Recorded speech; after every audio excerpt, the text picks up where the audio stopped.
Hello friends, मैं नारी मैं माँ इस चैनल पर मैं और सब बदल गया स्टोरी कल लेकर आई थी आप सबके लिए। और इस स्टोरी का बचा हुआ आधा पार्ट आज मैं आपके लिए लेकर आ रही हूँ। यह स्टोरी आपको बहुत इंस्पिरेशनल और बहुत ही अच्छी लगेगी। इसे आप ज़रूर सुने और पूरी सुने। इसमें बहुत सारी काम की बातें हैं जो आपके ज़रूर काम आएंगी। आदित्य को अपनी माँ के साथ किए व्यवहार का शायद नियति ने बताने के लिए कुछ तरीका सोचा हुआ था, जिसके होने के लिए आज चलते चलते अचानक कारपेट में पैर अड़कर आदित्य को चोट लगी। उसका टखना और उसके पैर में फ्रैक्चर आ गया और टखना भी उतर गया, जिसकी वजह से उसे 20 से 22 दिनों के लिए बेड पर रहने पर मजबूर होना पड़ा। आदित्य ने 3-4 दिन हो चुके थे आदित्य को अपने रूम में बैठे हुए। वह बिल्कुल बोर होकर के आज अपने रूम से बाहर आ गया और सोचा बाहर बेटा बैठा है, उसके पास थोड़ी देर बैठूंगा, बातें करूंगा। वह यह सोचकर अपने रूम से बाहर आ रहा था और आते आते उसका पैर ने बैलेंस बिगड़ा और वह लड़खड़ा गया और बेटे से टकरा गया, जो कि उसके बिल्कुल साथ में सोफे पर बैठा हुआ था। तभी बेटे ने जोर से चिल्लाकर कहा, ओहो पापा, आप क्यों रूम से बाहर आ गए? आपका पैर में चोट लगी है, आप फिर से गिर जाएंगे तो हमारे लिए और मुश्किलें बढ़ जाएंगी। और मैं जैसे तैसे उठा, तब तक मेड आ गई थी और मेड ने सहारा दिया और बोली, सर चलिए मैं आपको आपके रूम में पहुंचा देती हूँ।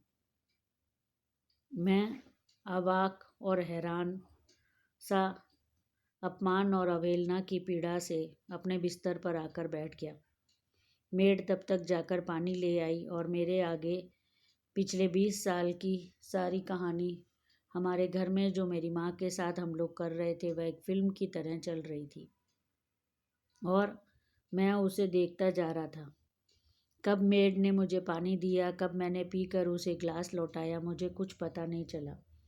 और सारी पुरानी यादें मेरे सामने चलती रहीं और मैं देखता रहा कि हमने किस तरह से माँ को इतना अपमानित किया है पिछले 20-22 सालों में, और माँ ने सब चुपचाप सहा है। हमने उन्हें किस कदर हर दिन हर रोज़ तकलीफ़ें दी हैं, उन्हें अपमान दिया है, उन्हें ठोकरें दी हैं हमने हमेशा। पहले मेरी पत्नी जब आई शादी होकर इस घर में, कुछ ही समय में उसने मेरी माँ का अपमान शुरू कर दिया और उसके साथ मेरा रिश्ता न बिगड़े और घर में कलह न हो के वजह से मैंने भी इस बात को चुपचाप अनसुना करना शुरू कर दिया। और धीरे धीरे कब मैं भी इसी में शामिल हो गया, मुझे पता ही नहीं चला। और मैं भी रिया के साथ साथ अपनी माँ की अवहेलना और अपमान करने लगा। और फिर तो मैंने रिया से ज़्यादा माँ का अपमान शुरू कर दिया, क्योंकि हम दोनों ही उन्हें वृद्धाश्रम छोड़कर आना चाहते थे, पर रिश्तेदारों के हमारे ऊपर लांछन न लगा दें, यह सोचकर हमने माँ को घर में ही रखा और हम अपना खर्चा भी नहीं बढ़ाना चाह रहे थे। इसलिए हमने एक मेड लगा दी और माँ को पूरी तरीके से इग्नोर कर दिया और माँ को सिर्फ अपने रूम में ही पड़े रहने पर मजबूर कर दिया। अब बैठे बैठे मैं ये सोच रहा था कि अब मैं किस तरह से इस चीज़ को सुधारूं, क्योंकि अगर मैं आज ही जा कर के अपने पत्नी और बेटे से कहता हूँ कि माँ के साथ अच्छा बिहेव करो, माँ को रेस्पेक्ट दो, माँ अपने रूम से बाहर आएंगी, खाना खाएंगी हमारे साथ, तो यह नहीं हो सकता था। क्योंकि आज अभी इसी पल से पहले मुझे खुद भी इन बातों का कोई एहसास नहीं था, तो अचानक ही मेरे कहने से मेरी पत्नी और बेटा इस बात को करने वाले नहीं थे। यह घटना अगर नहीं हुई होती तो शायद मुझे कभी इस बात का एहसास ही नहीं हुआ होता। और ग्लानि और शर्म से अपने आप में शर्मिंदा होकर मैंने सोचा कि कुछ और तरीका निकालना चाहिए, जिससे माँ को मैं एक इज्जत की और अच्छी ज़िंदगी दे पाऊँ और साथ में मेरी पत्नी और बेटे भी उनको इज्जत और मान दें, और साथ में हमारा घर भी ना बिगड़े, ना ही घर का माहौल बिगड़े। इस तरीके से मैंने धीरे धीरे माँ के लिए कई सारे प्लान बनाए, लेकिन कोई भी प्लान मुझे ठीक से पूरा सही नहीं लगा जो कि कामयाब हो पाएगा। फिर मैंने कई प्लान बनाता रहा, फाड़ता रहा। लगातार मुझे अभी काफ़ी वक्त अपने रूम में बैठना था। इस कारण से मेरे पास काफ़ी समय था। मैंने कई प्लान बनाए, फिर अंततः मुझे एक प्लान बहुत अच्छा लगा जो कि इस चीज़ के लिए बिल्कुल उपयुक्त लग रहा था कि हो जाएगा, ये सब कुछ मैं कर पाऊँगा। उसके कई सारे चरण थे, जिसमें सबसे पहले चरण के लिए मुझे अभी कुछ दिन रुकना था क्योंकि मैं अभी घर से बाहर नहीं जा सकता था। फिर मैंने अपने पूरे प्लान के सारे स्टेप्स को सारा वन बाय वन लिख लिया और उसको कैसे एक्टिवेट करूँगा यह भी सारा प्लान बना लिया। फिर वह दिन आ गया जब मैं ऑफ़िस जा रहा था आज, और मैंने ऑफ़िस जाकर पहले कुछ दिन अपना सारा काम कंप्लीट करा क्योंकि ऑफ़िस का काम काफ़ी पेंडिंग हो गया था मेरी चोट की वजह से। इस तरीके से जब काम कंप्लीट हो गया तो मैं माँ के लिए साथ साथ शॉपिंग भी करता रहा। माँ के रूम के लिए नए पर्दे, नए बेड, नया गद्दा, नया कुशन्स, नए कुशन कवर्स और बाथरूम के सारे सामान, क्योंकि हमने सालों से माँ के ज़रूरत की कोई चीज़ें माँ के लिए दी ही नहीं थी। तो सारे सामान मैं उनके लिए लेकर आया। सारा मेकअप का सामान, उनके लिए नई साड़ियाँ, नए कपड़े, सब कुछ लेकर आया, जिसमें मैंने इन सब में अपनी पत्नी और बेटे को शामिल भी नहीं किया और अगले काफ़ी वक्त तक मैं उन्हें यह सब बताने भी नहीं वाला था। यह सब होने के बाद अब प्लान आ गया था जो मुझे माँ के साथ स्टार्ट करना था। इस अगली सुबह 5 बजे का अलार्म लगाकर मैं सो गया और अलार्म बजते ही मैंने झट से अलार्म को बंद करके मैं उठ गया दबे पाँव और तैयार होकर के माँ के रूम में पहुँचा और माँ को थोड़ा सा हाथ से जगाया तो माँ डर से कांपने लगी मुझे देखकर।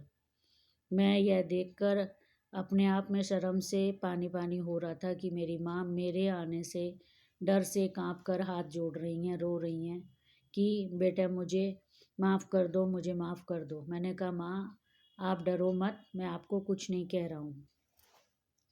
मैं आपको बाहर घुमाने के लिए लेकर जा रहा हूँ पार्क में। आप तब भी माँ मेरी बात को सुन नहीं रही थी और वह लगातार हाथ जोड़कर बोल रही थी, बेटा मुझे वृद्धाश्रम मत छोड़ के आ, मैं कुछ नहीं कहूँगी, मैं बिल्कुल चुपचाप रहूँगी, अपने कमरे में रहूँगी, मुझे घर में रहने दे। मैं अवाक रह गया और मैं देखता रह गया माँ को कि माँ यह बात जानती हैं कि हम उन्हें बहुत टाइम से वृद्धाश्रम छोड़कर आने की कोशिश में लगे थे, लेकिन हम रिश्तेदारों की वजह से यह काम नहीं कर पाए। तब मैंने माँ से कहा माँ मैं आपको वृद्धाश्रम नहीं छोड़ के आऊँगा, कभी भी नहीं छोड़ के आऊँगा, और मैं आपको पार्क लेकर जा रहा हूँ, आप डरो मत। तब शायद माँ ने इस बात को सुना, लेकिन वह अभी भी काँप रही थी। मैंने मेड की सहायता से माँ को तैयार करवाया और माँ को कार में बैठाया और फिर हम उन्हें लेकर पार्क चले गए। जैसे ही हम पार्क पहुँचे तो सहारा देकर माँ को हम अंदर लेकर आए और धीरे धीरे माँ को हमने कई देर घुमाया, चलवाया, क्योंकि वह सालों से चली ही नहीं थी, वह बिल्कुल बेड पर ही थी। इस वजह से उनके हाथ पांव बिल्कुल अकड़ गए थे। तो मैंने माँ को कई देर चलाया, धीरे धीरे हाथ पकड़कर। वह कई बार लड़खड़ाई और वह डर से कांप जाती थी हर बार कि अब मैं चिल्लाऊंगा उन पर मैं उन्हें प्यार से थामे रहा और जब भी वह लड़खड़ाती मैं उनकी पीठ पर हाथ फेर कर कहता माँ बिल्कुल डरो मत, कोई बात नहीं, आप बहुत टाइम से चली नहीं हो इसलिए ऐसा हो रहा है, कुछ दिन में ठीक हो जाएगा। इस तरह से मैं लगातार उन्हें सांत्वना देता रहा। तब जब माँ काफ़ी थक गई, उनकी सांस फूलने लगी, मैंने माँ को एक पास के बेंच पर बिठा दिया और मेड से पानी देने के लिए कहा। तब शांताबाई ने माँ को पानी दिया और मैंने माँ के पास ही एक मैट बिछाकर मैं नीचे बैठ गया। यह सब तैयारी मैंने पहले ही करके मेड से रखवा दी थी और मेड को सारा प्लान समझा दिया था कि क्या क्या करना है, कब क्या करना है। और फिर माँ के पास बैठकर मैं माँ के पाँव दबाने लगा। माँ के आँखों से लगातार आंसू बह रहे थे और वह बहुत डर भी रही थी और वह बहुत हैरान भी होकर मुझे देख रही थी कि ये आज मेरे बेटे को अब मुझसे क्या चाहिए। बिल्कुल उन्हें भरोसा नहीं हो रहा था मुझ पर कि मैं उनके पैर दबा रहा हूँ। मुझे अपने आप पर शर्म आ रही थी कि आज मेरी माँ की ये हालत हो गई है। वह अपने ही बेटे पर बिल्कुल भरोसा नहीं कर पा रही हैं। जब तक माँ हमारे साथ पार्क में थी, मैंने मेड जो घर पर थी उसे समझा दिया था कि माँ का रूम पूरा साफ सुथरा कर दे, हर चीज़ हटा दे, बेड हटा दे और सारी पुरानी चीज़ें गद्दे वगैरह सब फेंक दे बाहर।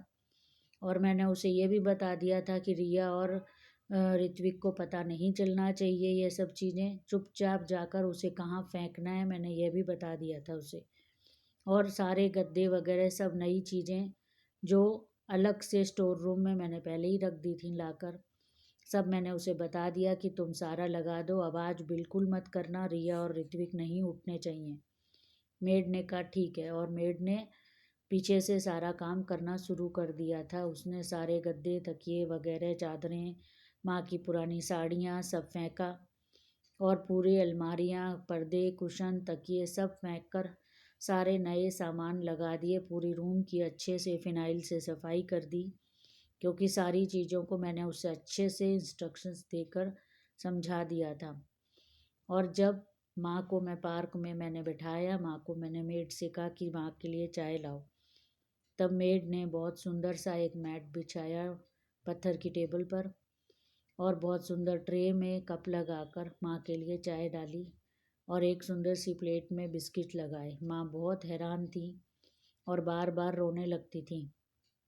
मैंने माँ को रोने दिया और मैं माँ से अपने बचपन की पापा की सब बातें करता रहा जो मैंने माँ को हमेशा करते हुए देखा था। मैं वो बातें करता रहा माँ के साथ। माँ हैरान परेशान थी। माँ को यकीन नहीं आ रहा था कि ये दिन कभी उनकी ज़िंदगी में आएगा जो आज हो रहा था।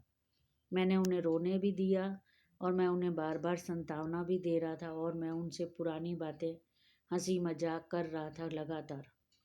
और तब तक मेड ने चाय लगा दी। मैंने माँ को हाथ पकड़ के चाय पिलाई और माँ को कई देर माँ के साथ वहीं बैठकर बात करता रहा और फिर मैंने थोड़ा माँ को और चलाया। माँ से कहा कि माँ थोड़ा सा और चलिए जिससे आपके हाथ पांव खुले जो बिल्कुल बंद रहने से अकड़ गए हैं। माँ बार बार एक अविश्वसनीय और शक भरी नज़रों से भी मुझे देख रही थी, पर मैं जानता था कि यह एक दिन में उन्हें भरोसा नहीं आएगा।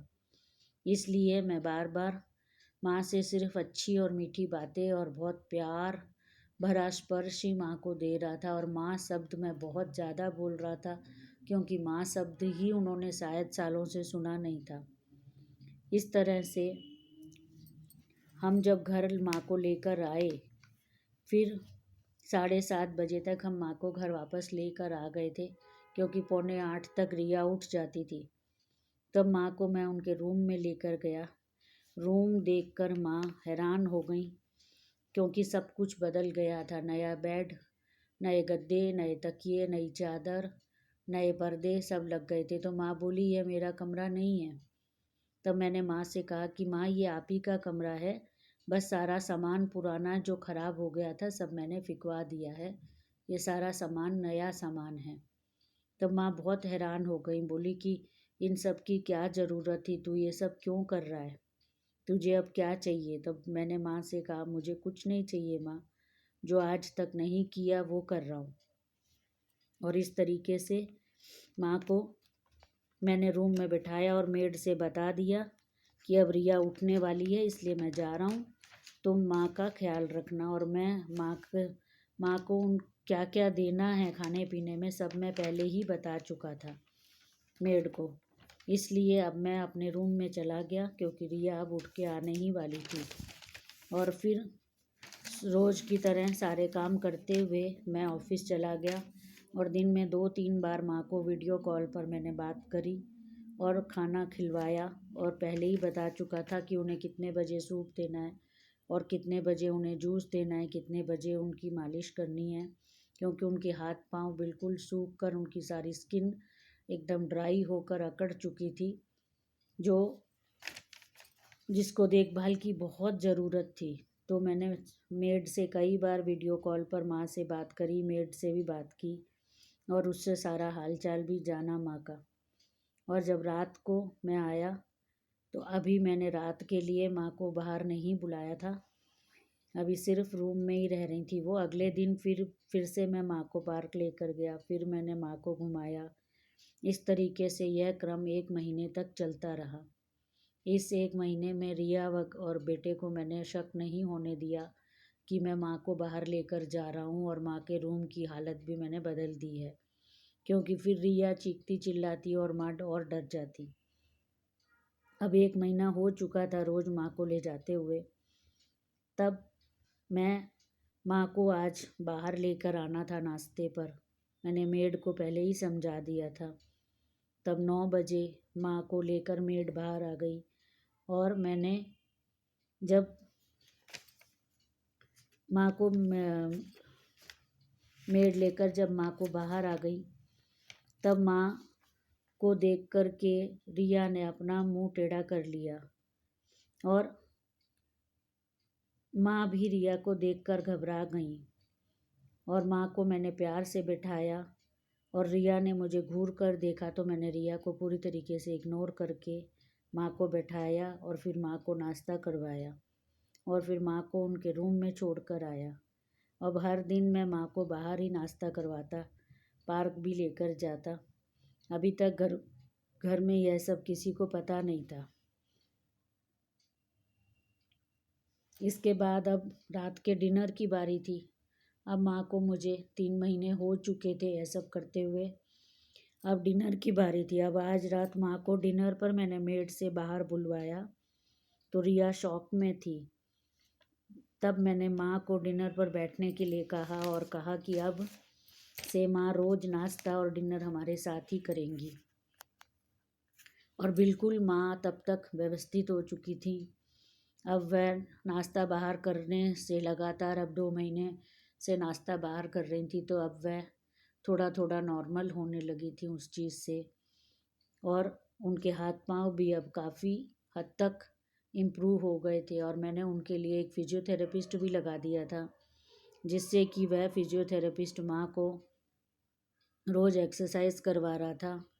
और एक मैंने जो मेड से कहकर डेली उनकी मसाज भी करवा रहा था, जिससे कि हाथ पाँव में फिर से चमक आ जाए और उनकी स्किन में नरिशिंग हो जाए, जो इतने सालों से इग्नोर होने की वजह से ड्राई हो गई थी। अब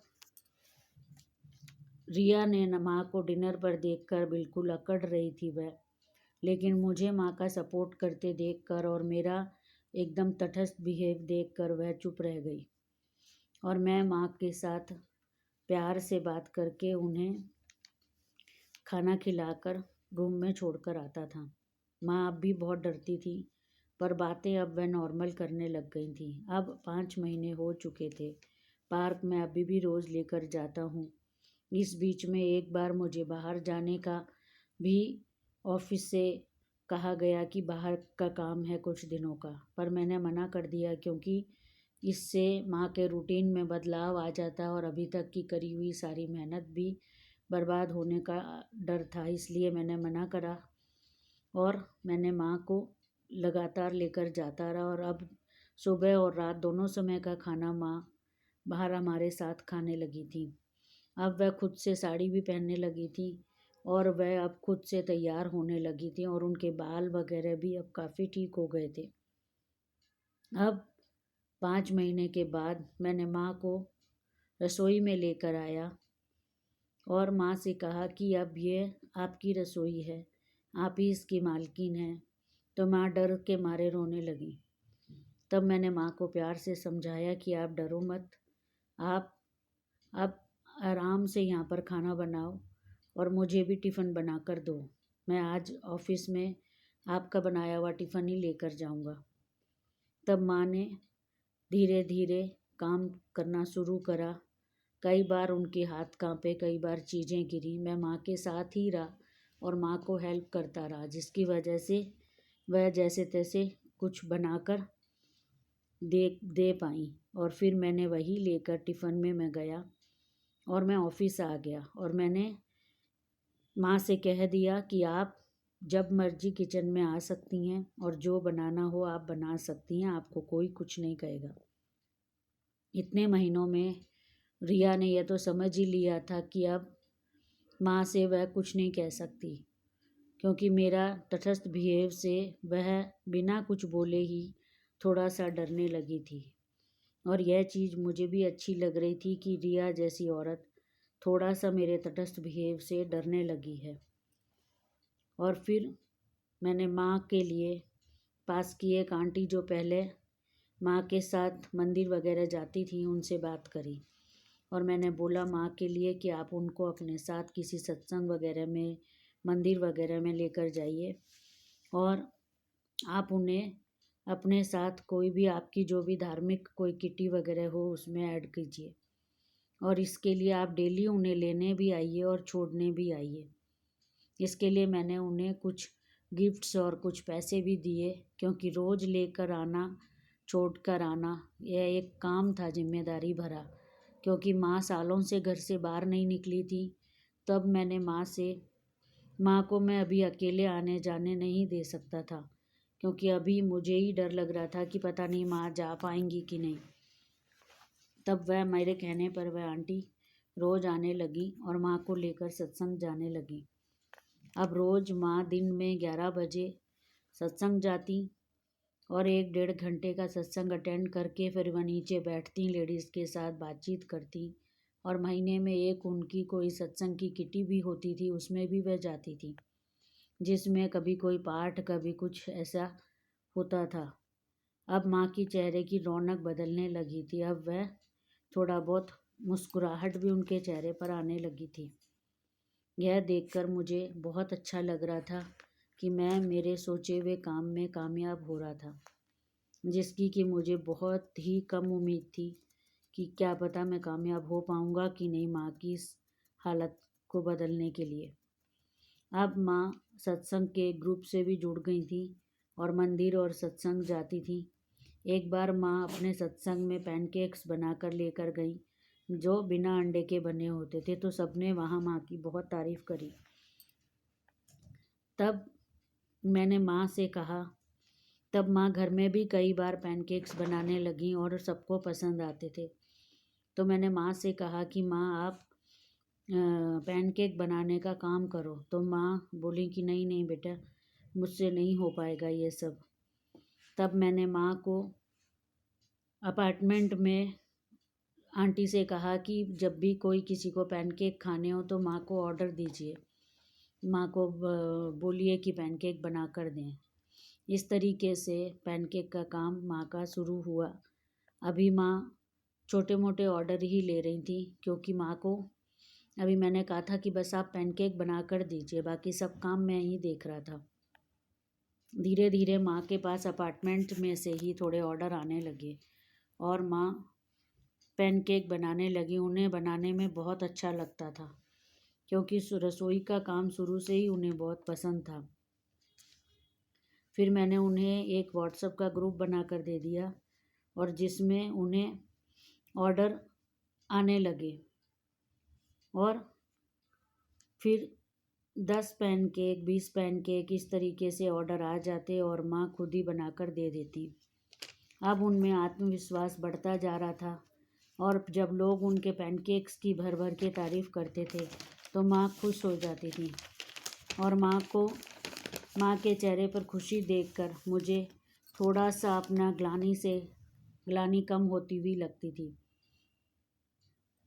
और मुझे लगता कि मेरे ऊपर से थोड़ा सा इस पाप का बोझ थोड़ा कम हो रहा है। पर मैंने माँ को पार्क ले जाना नहीं छोड़ा। अभी भी मैं उन्हें रोज़ पार्क लेकर जाता और मैं माँ को कंटिन्यूअस 5,000 रुपये खर्चे के लिए देता हूँ, जिससे कि वह अपने लिए, मैंने माँ को बोल दिया था कि वह खुद के लिए जो भी लेना चाहें ले लें। माँ बहुत मना करती रही कि मुझे कोई ज़रूरत नहीं है, पर मैं उन्हें देता कि आप रखिए, आपको जो भी मंगाना हो आप शांताबाई से कहकर मंगा सकती हैं। तब माँ को मैं अब हर महीने एक मूवी लेकर जाता हूँ और एक साड़ी मैं माँ के लिए हर महीने खुद लेकर आता हूँ। अब माँ शाम को भी अपनी फ्रेंड्स के साथ घूमती हैं, किचन में खाना बनाती हैं। मेरा लंच अब माँ ही बना कर देती हैं, क्योंकि रिया ने तो कई सालों से किचन में जाना ही छोड़ दिया था। सारा काम मेड ही कर रही थी। अब माँ ही मेरे लिए लंच बना कर देती थी और अब माँ अपना रूम भी संभालने लगी थी। अब मैंने अपने बेटे को कहा कि माँ के पैर छुओ, तो पहले तो वह कई दिन तक छुए बिना ही निकल जाता, लेकिन लगातार मेरे ऐसे कहने से अब वह माँ के पैर छूने लगा है। और अब माँ हमारे साथ बैठकर पहले की तरह ड्राइंग रूम में टीवी भी देखती हैं, खाना खाती हैं, घर संभालती हैं। अपना रूम तो वह पूरा खुद ही संभालती हैं और अब वह मेड जो माँ के लिए रखी गई थी वह भी हटा दी है, क्योंकि अब माँ खुद का सारा काम अच्छे से खुद ही कर लेती हैं और वह सुबह खुद ही 6 बजे तैयार होकर बैठ जाती हैं पार्क के लिए। हम दोनों पार्क जाते हैं और माँ के लिए कभी साड़ी, कभी चप्पल, कभी जूते, ऐसे सामान मैं लाता रहता हूँ। अब मैंने माँ को एक पूरा बड़ा ऑर्डर आ गया माँ के पास, और अब लगातार माँ के पास बड़े ऑर्डर आने शुरू हो गए, जिससे माँ को अब अकेले काम करने में अब काफ़ी परेशानी होने लगी। तो माँ के लिए मैंने एक मेड और लगा दी और माँ से मैंने कह दिया कि अब आप अकेले इतना काम नहीं कर पा रही हैं, अब एक आपके लिए मेड लगा देता हूँ। तब धीरे धीरे अब माँ बहुत बड़े बड़े ऑर्डर भी माँ के लिए आने लगे हैं और माँ अब डिलीवरी वगैरह के लिए भी मैंने लड़का लगा दिया, क्योंकि अब बाहर से भी ऑर्डर आने शुरू हो गए थे। अब माँ ने